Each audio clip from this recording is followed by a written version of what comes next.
The Duke entered his wedding chamber like a man walking toward duty, not love.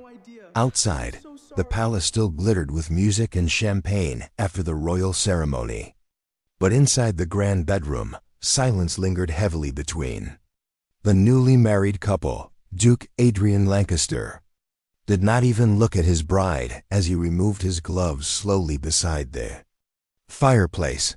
This marriage had never been his choice. Crown arranged it suddenly after political pressure. From noble families grew dangerous. Adrian needed a wife with a respectable bloodline. Lady Evelyn Ashford happened to be convenient. That was all. At least. That was what he believed. Evelyn sat quietly at the edge of the bed in layers of white silk and delicate lace, hands folded nervously in her lap. Unlike the arrogant noblewomen Adrian usually tolerated at court, she never demanded attention. If anything, she almost seemed afraid of being noticed. And somehow, that irritated him more. The Duke finally spoke without warmth. "You needn't pretend tonight means anything." Evelyn lowered her eyes softly. "I understand, Your Grace." That answer should have satisfied him. Instead, it made the room feel even colder. Adrian poured himself a drink while loosening the collar of his royal uniform. Across the room, Evelyn's trembling fingers carefully reached toward the hidden buttons of her wedding gown. She moved slowly. Too slowly. The Duke frowned impatiently. Then suddenly, Evelyn flinched in pain. A quiet gasp escaped her lips. Before she could stop it, Adrian turned sharply. For the first time that evening, genuine emotion crossed his face. Confusion. Evelyn immediately tried to hide it. "It's nothing." But Adrian had already noticed the way her hands trembled while touching the fabric near her shoulder. Duke walked toward her slowly. "What happened to you?" "Nothing, Your Grace." Her voice sounded too quick, too rehearsed. And that was when Adrian saw it.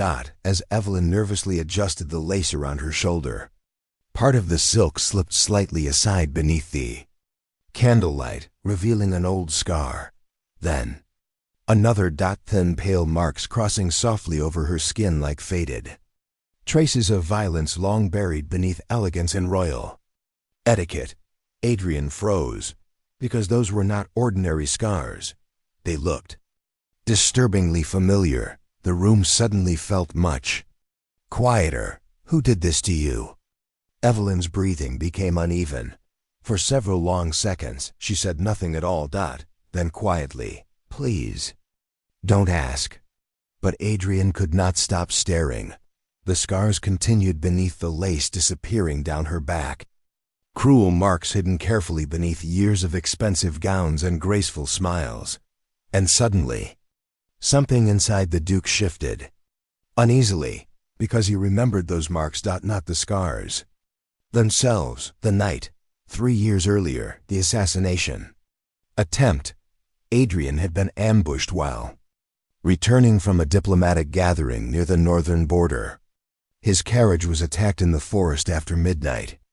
During the chaos, someone had helped him escape through the burning wreckage while arrows rained through the trees. He remembered smoke. Blood. A terrified young woman shielding him from another attack. Then darkness. When Adrian regained consciousness days later, he was told the attackers vanished and the woman who helped him escaped before anyone learned her identity. No witnesses ever found her. No name. Nothing. Until now. The Duke's expression slowly changed. "The fire," he whispered. "You were there." Evelyn closed her eyes. Silence answered him, and suddenly Adrian understood everything. The scars, the nervousness, strange fear she carried around him all these years. This woman had nearly died saving his life, while he spent years treating her like an unwanted obligation. The realization made him feel physically sick. Evelyn finally spoke quietly without looking at him. "Your mother asked me never to tell you. She feared you would feel indebted to me."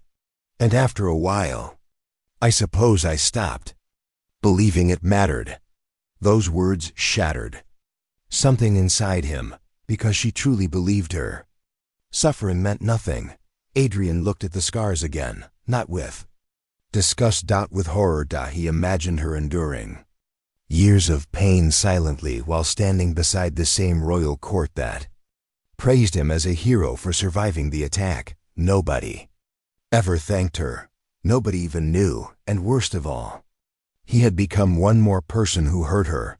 The Duke slowly sat beside Evelyn for the first time that night. His voice lowered almost painfully. "Why didn't you hate me?" Evelyn smiled sadly. "Because I knew the man I saved that night was kinder than the man you became afterward."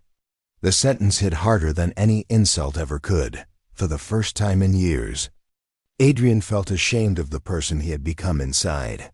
Palace walls. The fire crackled softly beside them. Neither spoke for several seconds. Then carefully, almost hesitantly, Adrian reached for Evelyn's trembling hands. This time, she did not pull away.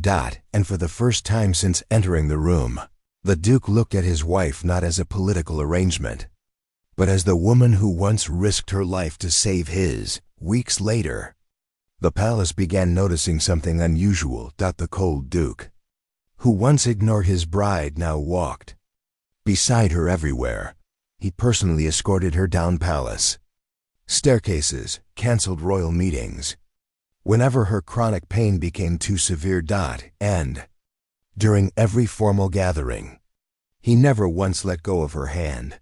Months later, during the royal winter ball, the entire court watched silently as Duke Adrian led Evelyn onto the ballroom floor for the opening dance. But this time, when the music began, the Duke gently kissed the scarred shoulder she once tried so desperately to hide, not out of pity, out of love. And for the first time in many years, Lady Evelyn finally stopped feeling ashamed of her scars.